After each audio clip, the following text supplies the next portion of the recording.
It was just past dawn when I noticed an unfamiliar vehicle parked at the gate. At first glance, it looked official. A uniformed man, badge gleaming, clipboard in hand. But something felt off.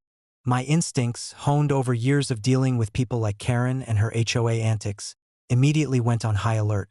I stepped outside, Grandpa trailing behind me with his usual calm demeanor. "Another one, huh?" he muttered, eyes narrowing. "Looks like it," I said, scanning the man's badge. "But something's not right." The man approached, clearing his throat. "Good morning, sir. I'm Officer Reynolds with the HOA Enforcement Division. I need access to your property for an inspection." I raised an eyebrow, keeping my tone casual. "HOA enforcement? Since when do HOAs have officers with badges?" He hesitated, fumbling with his papers. "Well, we do inspections to ensure compliance." Grandpa snorted quietly. "Compliance? On someone else's property?" I stepped closer, my voice firm and unwavering. "Listen carefully. You are on private property. You have no legal right to enter. Turn around and leave, or this trespassing situation will be handled immediately. Cameras are recording, and the authorities are already on alert." The man's confidence faltered, but he tried to regain composure. "Sir, I assure you this is official. I am authorized." I cut him off, holding up my phone and opening the live feed from our security system. Every angle, every inch of the gate and driveway was clearly captured. The footage showed his approach, the fake badge, and the fact that he had no legitimate authority. "That's right," I said calmly. "You're trespassing and you've been recorded in real time. Any further attempt to enter my property will be considered criminal, and the authorities will be notified immediately. Do you understand?" The man's face paled, sweat forming on his brow. I didn't." "You didn't what?" Grandpa asked, voice low but cutting. "Did you forget who owns this property? Did you forget that we enforce our rights and protect our land?" Jake appeared from behind the barn, tall and imposing, arms crossed. "Leave," he said simply, "or face consequences you're not prepared for."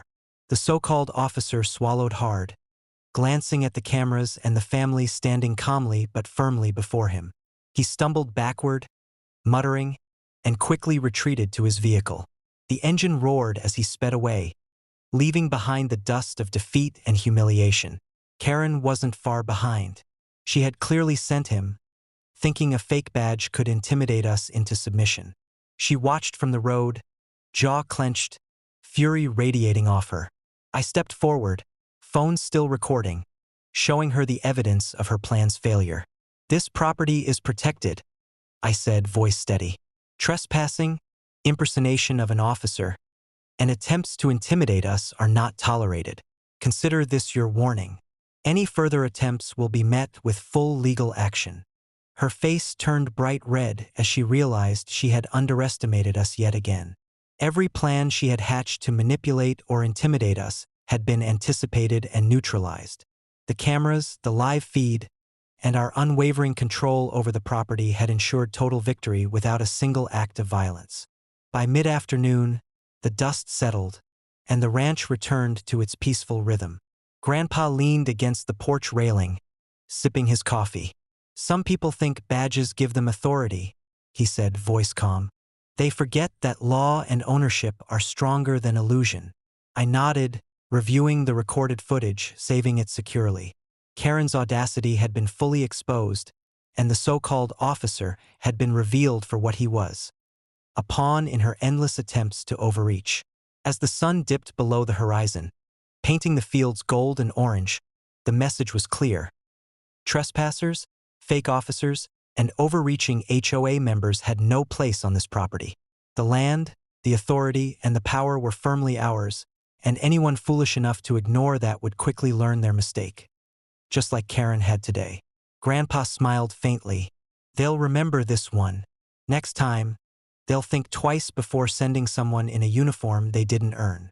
I watched the sunset over the ranch, knowing that every inch of this land was protected, every attempt to intimidate neutralized, and every lesson delivered in a way that no one could ever forget.